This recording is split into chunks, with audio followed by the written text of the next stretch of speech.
What is going on, people? Welcome back. Sorry I've been absent for a little while. I've had a couple of ear infections that I had to deal with, and then I traveled a fair bit over the last month as well, so that's been definitely a problem in terms of finding time to make these videos and recording and stuff. I had a fair bit of footage that I wanted to make a video of, and then I was just like, nah, I don't like the footage, so I just deleted everything, and I was like, let's start again. So yeah, that is that. But we are officially 11 and a half weeks out, or 13 and a half weeks out, depending on whether if I end up doing the British or I end up doing Worlds. So we don't know just yet. Waiting to hear from the GB coaches and see whether if they want me to go to Worlds. If they do, then I'm gonna have to make a pretty big decision because I have Disneyland booked for the same week. So I don't know. I don't really want to waste like 500-600 pounds, but also going in the open team is an opportunity I don't want to miss out on. So I'm gonna have to make that decision sooner rather than later. Obviously, I don't really know how the international travel works, like with COVID vaccine and stuff like that, because I've not been vaccinated just yet. I'm too young for that. But as of next week, I think I can book, so I'm gonna try and do that ASAP. Really, the plan for this week is just kind of picking up some rhythm again after not being able to train in the second half of the week, which obviously meant that fatigue levels have dropped significantly because I missed pretty much 40% of my work for the week, which is a lot. Unintentional, unfortunately, but it is what it is. But things went swimmingly on this particular day. I ended up hitting 270 kilos for my post single, which moved like the best it ever has. Squats, like the groove is back. Like I feel like I'm squatting how I should be squatting. It feels very, very natural. When I unracked 270, I was like, my God, this feels like absolute air, and I had absolutely no doubt about how I'm gonna execute it. Really, the plan for this block is to really, really want to do 300 with like a proper pause with calibrated plays, which I've never done before, and that would really set me up towards that like 320 mark on a squat, I think. So it's kind of the thought process at the minute. I'd love to be able to do that, and then really the biggest thing I wanted to make sure to emphasize this week is like very sub maximal back off work, just kind of establishing a good baseline with technique and just sort of standards with pauses, with depth and stuff like that. Just making sure that I'm up to good speed with like the technique side of things because it's all well and fun when you make like big lifts in the gym and you hit some PRs, but you gotta be able to transfer that onto the platform, and that's what I've done most of my work over the last couple of years, well, a year and a half since lockdown, like really just getting down dirty with like holding myself accountable to higher standards in the gym. So there is that. Bench has been phenomenal this past few sessions. Really picked up some like great momentum with technique and consistency. So just want to ride that out to the max. Like I don't know what I'm gonna bench at the British, but it's just looking great at the minute. To be honest, like I don't remember the last time bench felt this great. Even with a self and out, I can bench like 180 for multiple singles, which going into my previous meet was an issue because I just couldn't piece it together technique wise. Whereas this time I can piece it together. So that's been very reassuring. Like upper body feels really really strong, and that's all I need if I want to bench like well into the 200s, which I have to. If I want to be internationally competitive, that's the only way I can do that. So that's kind of like the idea. Like I really want to get as close to that 500-pound bench as I can, which seems like a distant dream right now, but it's really not that far.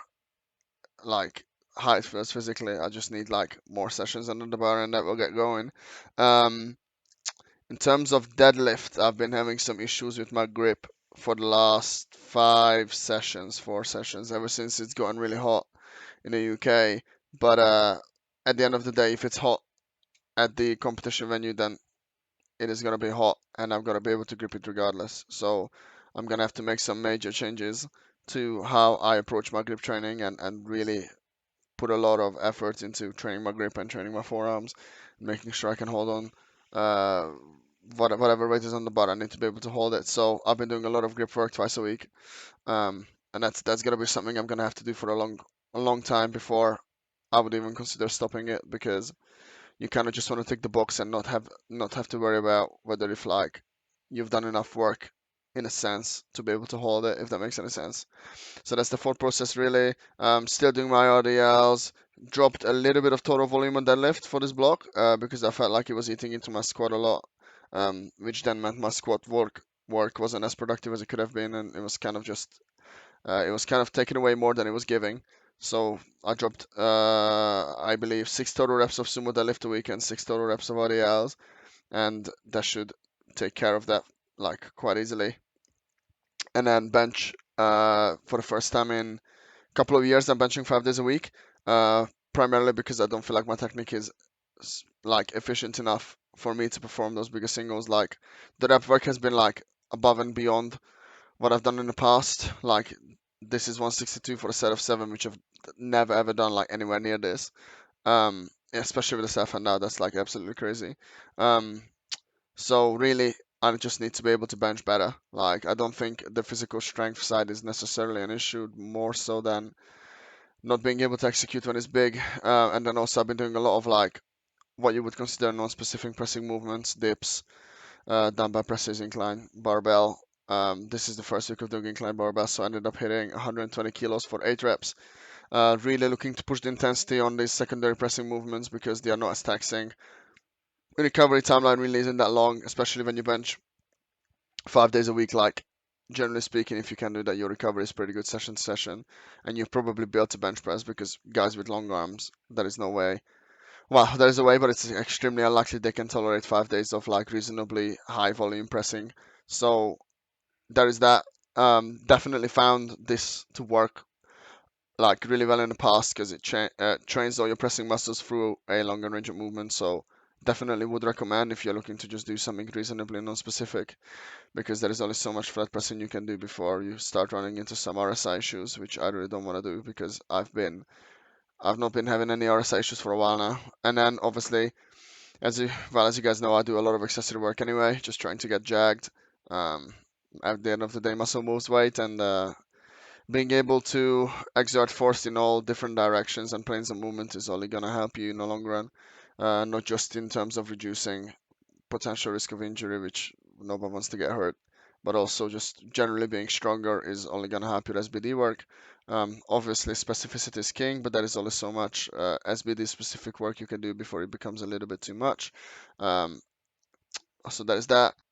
I also do a lot of lateral raises as well, working on the medial head of the shoulders, just more so for aesthetic reasons as well as injury prevention. Being able to move the shoulders through different planes of movement is only gonna help you in the long run.